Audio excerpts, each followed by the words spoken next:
distinguish between federal and private student loans and state distinctions.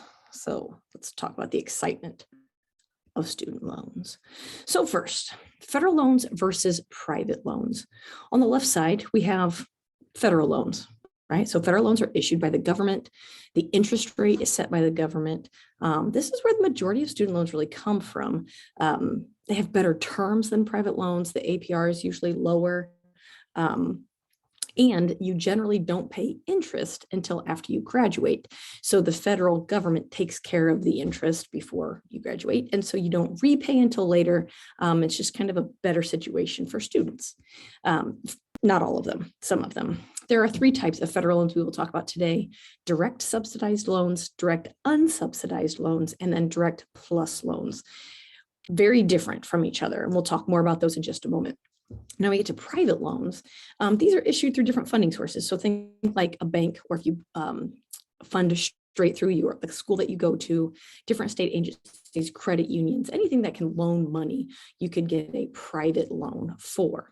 Now, these are generally more expensive. The interest rates are usually a little bit higher, and you generally have to start paying while you're still in school. So you're going to school full time, potentially, maybe you have a part-time job, but your private loans, the repayment begins right away. So, and the last part with the repayment, you're responsible for all the interest. So remember, with federal loans, generally, the government will pay the interest while you are still in school, at least half time in school. If you drop below half time, then you have to start paying the interest and start paying back 6 months later. Anyway, with private loans, you're responsible for all of the interest payments, which kind of stinks a little bit.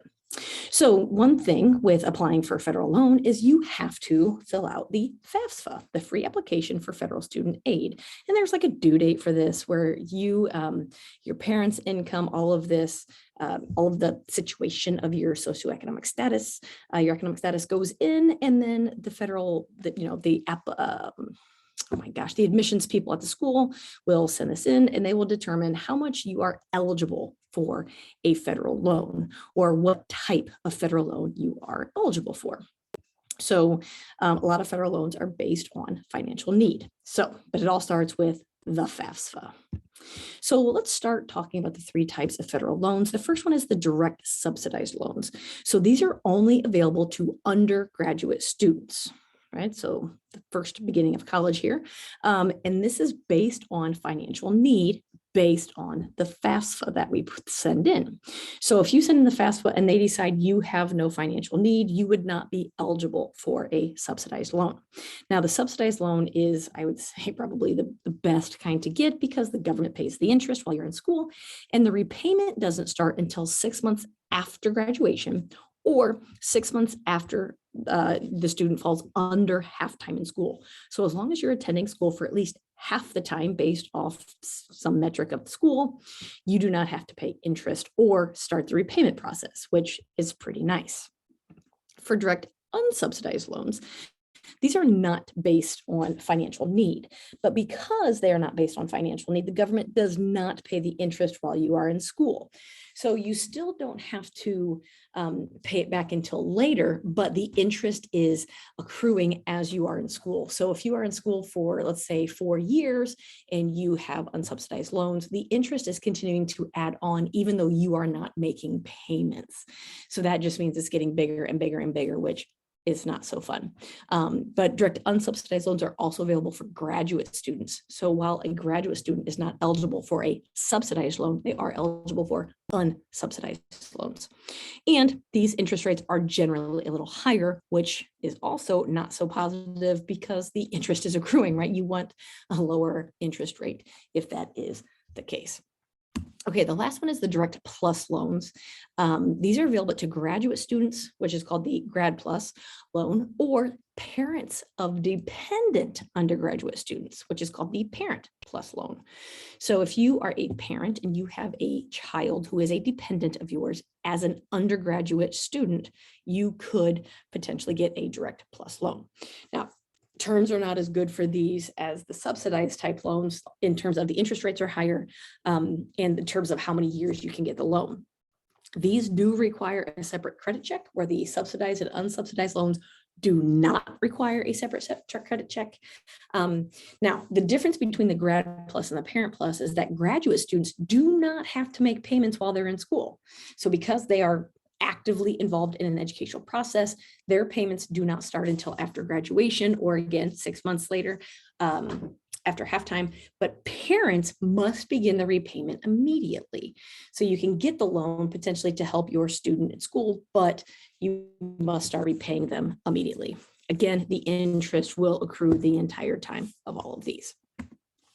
Now, scholarships and grants are not exactly a type of loan, but it's money that goes towards educational costs, right? So whether that's tuition, books, whatever, but the best part about scholarships and grants is they do not have to be repaid. So it really is worth your time if you're thinking about, how am I paying for school, to look up some potential scholarships and grants that you could apply for, because those are just basically free money. You do not have to repay them, where all these other loans do have to be repaid. Okay, let's do an example here. You submit your FAFSA before the deadline, which is positive. You are alerted that you are eligible for a $3,500 direct subsidized federal loan. You also received a $1,500 scholarship for your grades and $500 scholarship for community service. If your tuition for the year is $14,750, how much more is needed to pay for your tuition? One thing I forgot to mention earlier when it comes to these federal loans is that you don't get to say, I need this amount of money. They say, this is your financial need. This is how much we will give you. So there is often a gap between how much you receive in a federal loan and what you need to pay for your schooling, which is where those private loans come into play, as we can see here. So we have tuition of $14,750, but we were only given a $3,500 federal direct subsidized federal loan.